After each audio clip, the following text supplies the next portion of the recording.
जीवन की आशीष दी है, आज भी प्रभु जी वही आशीष आप दे, ये हमारी विनती प्रार्थना है। आज की रोटी हमें देकर तृप्त करें, आज दिन भर आपकी उपस्थिति में हम बने रहें, आपके लहू के नीचे हमें छिपाकर सुरक्षित रखें। इस नम्र प्रार्थना को प्रभु यीशु मसीह के नाम में मांगते हैं, आमीन।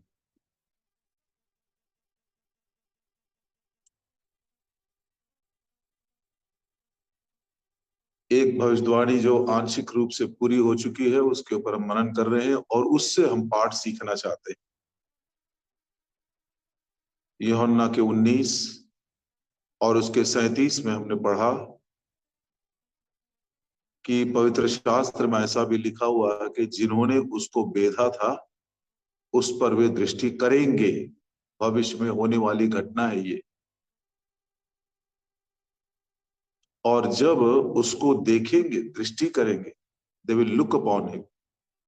जकरिया कहता है कि वो विलाप करेंगे, शोक करेंगे। यूहन्ना प्रकाशित वाक्य के 1 और 7 में कहता है कि वो छाती पीटे, सारी पृथ्वी के लोग विश्वव्यापी स्तर पर पश्चाताप करेंगे। यहूदी लोग जातीय स्तर पर, राष्ट्रीय स्तर पर पश्चाताप करेंगे। लेकिन इससे हमको एक और विचार सीखने के लिए मिलता है कि जब प्रभु यीशु मसीह वास्तव में क्रूस के ऊपर बलि हुए थे, कुछ लोगों ने देखा और उन लोगों ने कैसे प्रत्युत्तर दिया। सूबेदार ने देखा, रोमियो का सूबेदार, खुलेआम उसने निडर होकर कबूल किया, प्रभु यीशु मसीह मेरा परमेश्वर है, मेरा राजा है। अपने जीवन को एक जीवता बलिदान के समान समर्पित कर दिया। मैं नहीं सोचता कि इस कबूली के बाद उसको नौकरी में रखे होंगे।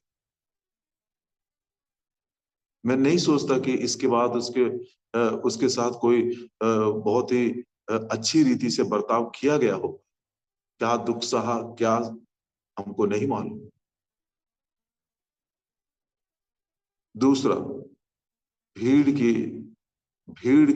लोग आए थे, उन्होंने देखा, छाती पीटते हुए लौट कर चले गए। एक तीसरे झुंड को भी हमने कल जिक्र किया था। लूका सुसमाचार 23 अध्याय और उसके 49 में, 49 में कुछ स्त्रियां दूर खड़ी हुई उनको देख रही थी,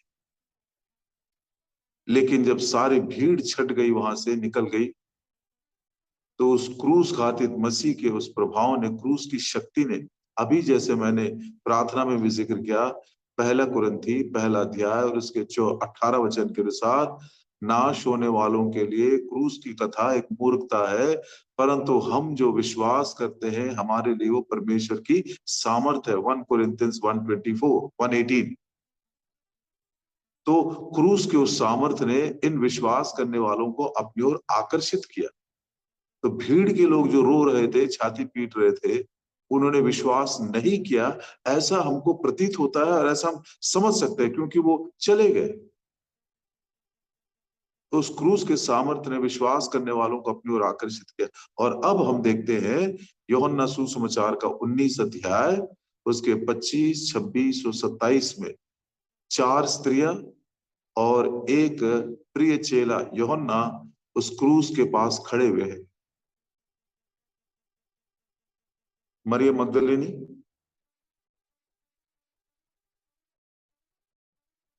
यूहन्ना और याकूब की माता जी सलोमी, यीशु की माता मरियम, क्लोपा की पत्नी मरियम और प्रिय चेला यूहन्ना।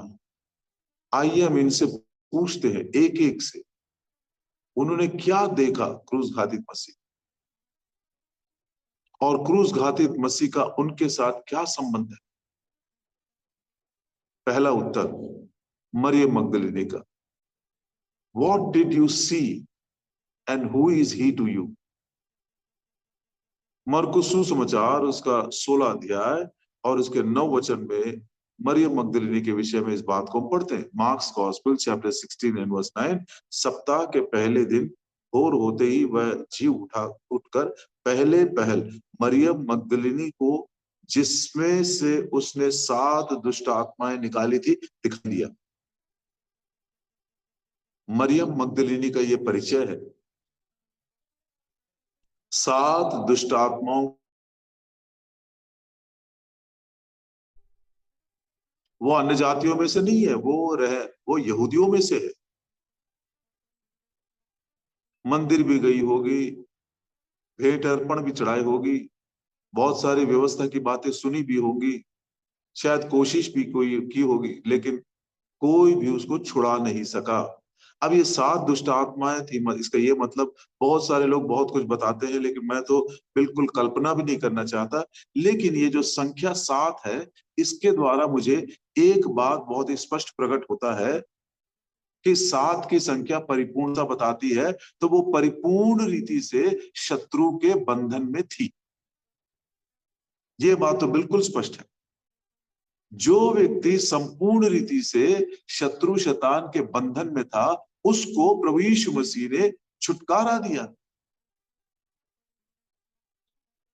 उसमें से उन बंधनों को तोड़ दिया, उसके प्रभाव को निकाल दिया। हम क्या सीखते हैं नए नियम के दिनों में? तिमुथियुस की पहली पत्री और उसका, सॉरी माफ करिएगा, तिमुथियुस की दूसरी पत्री 2 अध्याय 26 वचन, 2 तिमोथी चैप्टर 2 एंड वर्स 26। और इसके द्वारा उसकी इच्छा पूरी करने के लिए सचेत होकर शैतान के फंदे से छूट जाए। थोड़ा सा अलग लिखा हुआ हिंदी में, लेकिन इंग्लिश में बड़ा अच्छा लिखा हुआ है, दे मे recover themselves out of the snare of the devil who are taken captive by him at his will। शैतान ने अपनी इच्छा के अनुसार हमको कैदी बना लिया है। यही कारण है पौलुस का दुख है, जो मैं करना चाहता हूं वो नहीं कर सक रहा हूं, जो नहीं करना चाहता हूं उसी को मैं करता जाता हूं।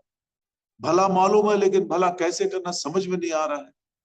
जो बुराई मैं नहीं करना चाहता हूं, बार बार मैं उसी को करता हूं।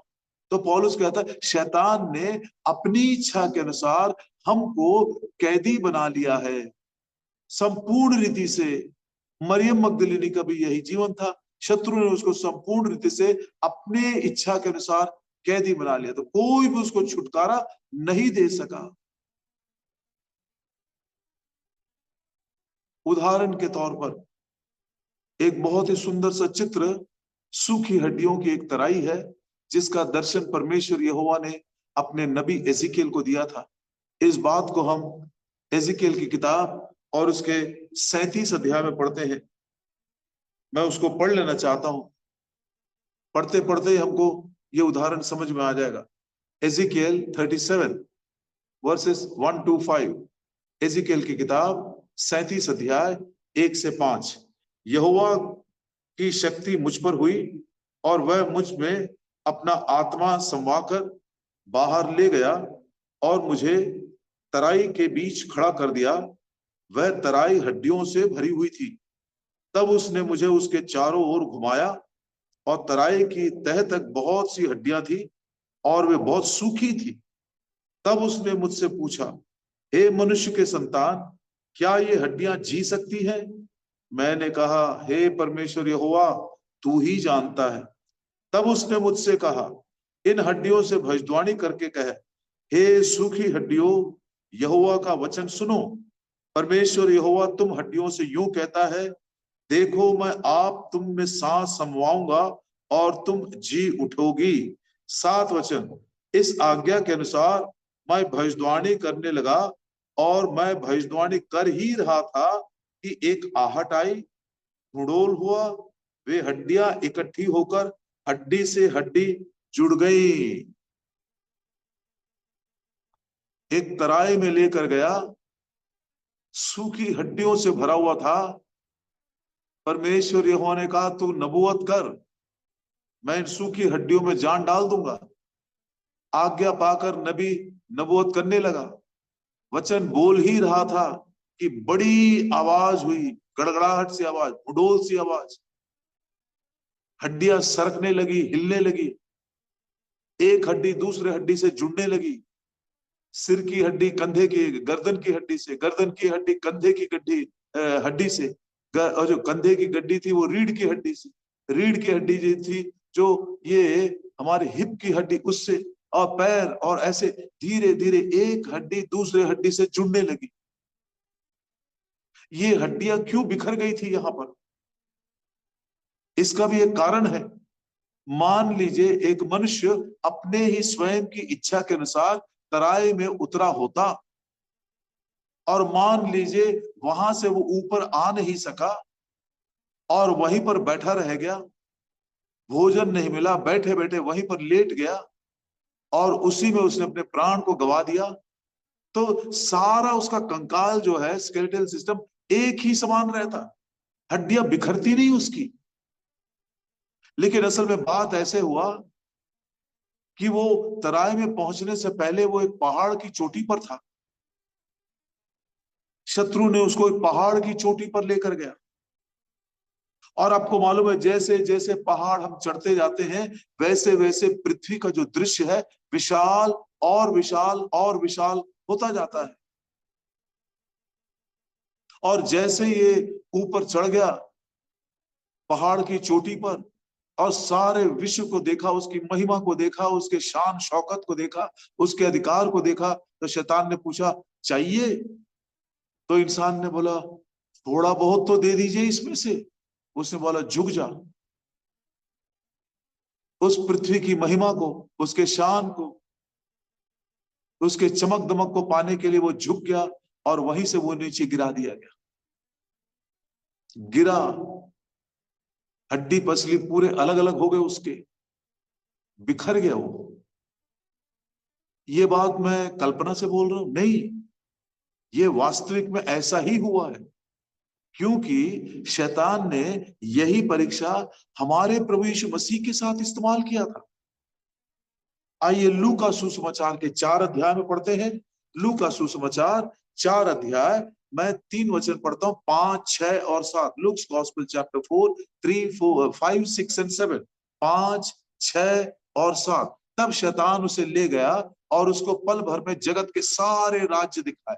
6 वचन, और उससे कहा मैं ये सब अधिकार, इसका वैभव तुझे दूंगा, क्योंकि वो मुझे सौंपा गया है और जिसे चाहता हूं उसको दे देता हूं। 7 वचन, वर्स 7, इसलिए यदि तू मुझे प्रणाम करे, झुक जा मेरे सामने, तब ये सब तेरा हो जाएगा। अरे उसकी उसकी हिम्मत देखिए, सृष्टि करता, ये पहाड़ भी उसका, दुनिया भी उसकी, पृथ्वी भी उसकी। ये पृथ्वी जो उसने मनुष्यों को अधिकार के लिए दिया था, मनुष्य ने पाप के प्रलोभन के कारण ये दुनिया उसके हाथ में सौंप दिया। उसी सृष्टिकर्ता के ऊपर वो ये प्रलोभन दे रहा है, उसको पहाड़ के ऊपर लेकर गया, बोलता है ये सब राज्य, सब अधिकार मैं तुझको दे दूंगा, वैभव, एक बार तो झुक जा। यदि प्रभु यीशु मसीह झुक गए होते तो वहीं से उसको नीचे गिरा दिया था। जब ये परीक्षा में वो सफल नहीं हुआ तो उसने एक और तरकीब सोचा। 9 वचन में, लूक चैप्टर 4 एंड वर्स 9, तब उसने उसे यरूशलेम के ले जाकर मंदिर के कंगूरे पर ऊपर खड़ा कर दिया और उससे कहा यदि तू परमेश्वर का पुत्र है तो अपने आप को यहां से नीचे गिरा दे। वो जब स्वयं उसे कर नहीं सका तो प्रभु यीशु मसीह को ही वो एक प्रकार की परीक्षा में डाल रहा था। अरे तू परमेश्वर का पुत्र है। परमेश्वर ने कहा कि वो अपने भक्तों के पांव को संभालता है, उसको धोखा में डालकर कैसा भी करके ऊपर से नीचे गिराने की कोशिश कर रहा है। तब प्रभु यीशु मसीह, हे शैतान तू मुझसे दूर हो जा, तो अपने परमेश्वर यहोवा को परीक्षा में मत डालना। आपको मालूम है यदि प्रभु यीशु मसीह वहां से कूदते तो क्या होता? प्रतिज्ञा तो थी कि वो अपने संतों के पांव को संभाल कर रखता, लेकिन नहीं होता, उसकी हड्डियां टूट जाती। क्यों? क्योंकि जिस मार्ग को परमेश्वर यहोवा ने नहीं बनाया है, उस मार्ग में यदि हम जाते हैं तो जानबूझकर हम परमेश्वर की परीक्षा कर रहे हैं। मैं गलत कर रहा हूं, वचन के विरोध में कर रहा हूं, तो भी तुम मेरी रक्षा कर, नहीं हो। पाठ सीख लीजिए, नहीं होगा। इसलिए प्रभु यीशु मसीह ने कहा ये मार्ग मेरे पिता ने नहीं बनाया, मैं इस मार्ग से नहीं जाऊंगा। मेरा जो मार्ग है वो क्रूस का मार्ग है।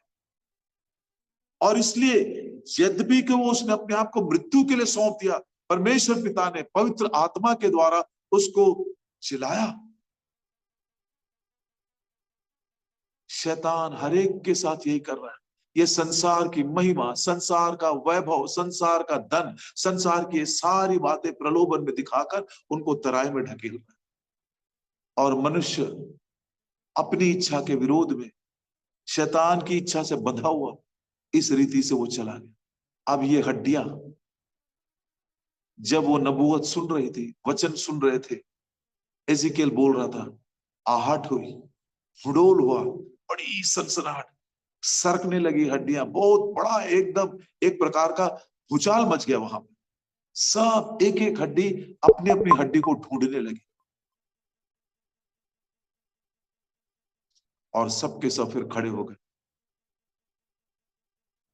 मरियम मगदलिनी, दूर खड़ी होकर तुमने क्या देखा, और ये क्रूस खातित मसीह क्या है आपके लिए? वो कहते हैं, यही मेरा उद्धार है, ही इज माई सैल्वेशन। संपूर्ण रीति से, संपूर्ण रीति से मैं तो शत्रु के बंधन में जकड़ी हुई थी, शत्रु ने अपनी इच्छा के अनुसार मुझको बांध लिया था, लेकिन छुड़ाने हारा कोई नहीं मिला। उस समय प्रभु यीशु मसीह परमेश्वर की इच्छा के अनुसार, उसकी इच्छा के अनुसार अपने आप को कलवरी के क्रूस के ऊपर बलिदान होने के लिए दे दिया। उसी क्रूस के ऊपर बहे हुए लहू के द्वारा उसने मुझको धोकर शुद्ध किया। वो मेरा उद्धार है। प्रिय भाइयों बहनों, हम अपनी इच्छा के अनुसार कुछ भी नहीं कर सकते, लेकिन परमेश्वर की इच्छा है कि कोई भी नाश ना हो, सबको मन फिराव का अवसर मिले। यूहन्ना सुसमाचार का पहला अध्याय, एक सुंदर सा वचन है उसके, यूहन्ना सुसमाचार का पहला अध्याय, और मैं सोचता हूं उसका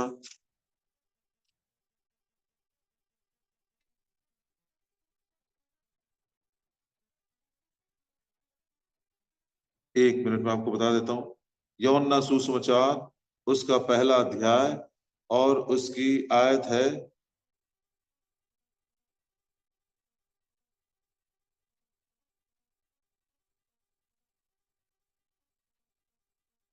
13 वचन, वर्स 13। जॉन 1:13, यूहन्ना सुसमाचार 1 अध्याय और उसका 13 वचन। वे ना तो लहू से, ना शरीर की इच्छा से, ना मनुष्य की इच्छा से, परंतु परमेश्वर की इच्छा से उत्पन्न हुए। कितना सुंदर ये वचन है। और परमेश्वर की इच्छा क्या है? कि आप नाश ना हो, आपको सच्चा पश्चाताप बुद्धि मिले, आप इस बात को कबूल करके कह दे, हे प्रभु यीशु, शैतान ने मुझको अपनी इच्छा के अनुसार बांध कर रखा है, लेकिन मैं मरना नहीं चाहता हूं, लेकिन मैं मरना नहीं चाहती। यदि तू चाहे तो मुझको बंधन मुक्त कर सकता है। यदि पुत्र तुम्हें स्वतंत्र करे तो वास्तव में तुम स्वतंत्र हो जाओ। परमेश्वर की इच्छा नहीं है कि कोई भी नाश हो, लेकिन सबको मन फिराव का अवसर मिले। कितना सुंदर यह काम उसने मरियम मगदलिनी के लिए किया। यही काम प्रभु यीशु मसीह ने करोड़ों के जीवन में किया, मेरे भी जीवन में 1982 के वर्ष में किया। आज यदि कोई हमारे साथ जुड़ा हुआ है जो अभी भी शत्रु शैतान के इच्छा के अनुसार बंधन में है, उसको प्रभु अपनी इच्छा के अनुसार, अपनी स्वेच्छा के अनुसार, ईश्वरीय इच्छा के अनुसार आपको स्वतंत्र कर देना चाहता है। आइए, नम्र होकर आइए, बस एक बात कबूल करिए, हे प्रभु यीशु, मुझ पापी पर दया कर। प्रभु यीशु मसीह आपको सच्ची स्वतंत्रता दे। प्रार्थना करें। दूसरा उदाहरण, सलोमी, यूहन्ना और याकूब की माता जी, वो भी स्त्रियों के संग मिलकर दूर खड़ी होकर देख रही थी, लेकिन भीड़ के निकल जाने के बाद वो भी धीरे धीरे क्रूस के पास आकर खड़ी हो गई।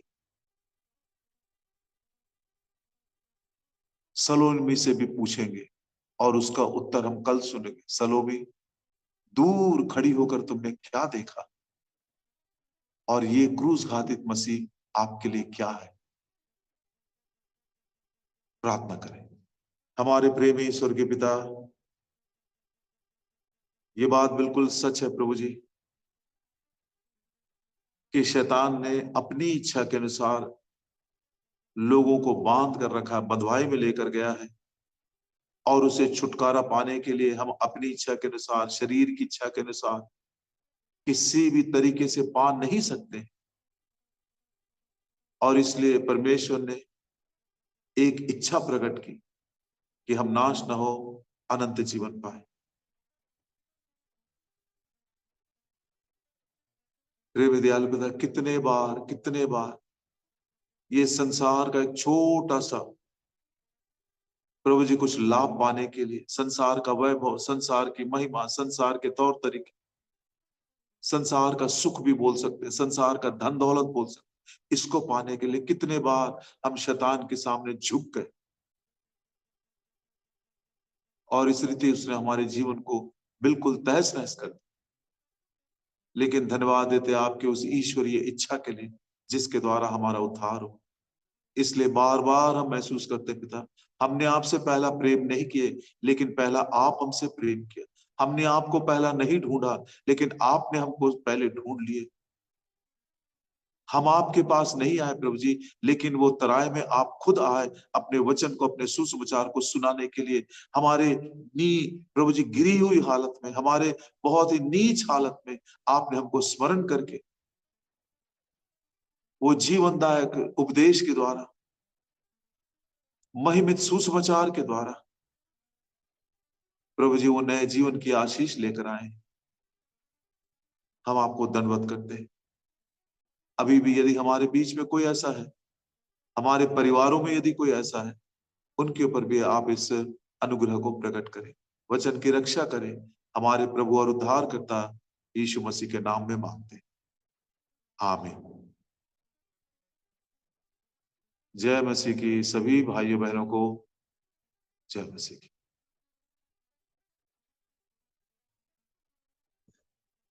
जय मसीह की सभी भाई बहनों को, सभी भाई बहनों को ब्रदर जय मसीह की। जॉर्जिना मम्मी जय मसीह की। पूरे भाई बहनों को मेरे हाथ जोड़ जय मसीह के सभी भाई बहनों को, जय मसीह की सभी भाई बहनों को हाथ जोड़कर जय मसीह की। अंकल प्रेज द लॉर्ड, सबको जय मसीह प्रेज की। Lord brother sister, praise Lord सबको। जय मसीह की सबको, सभी भाई बहनों को जय मसीह की। सभी भाई बहनों को जय मसीह की।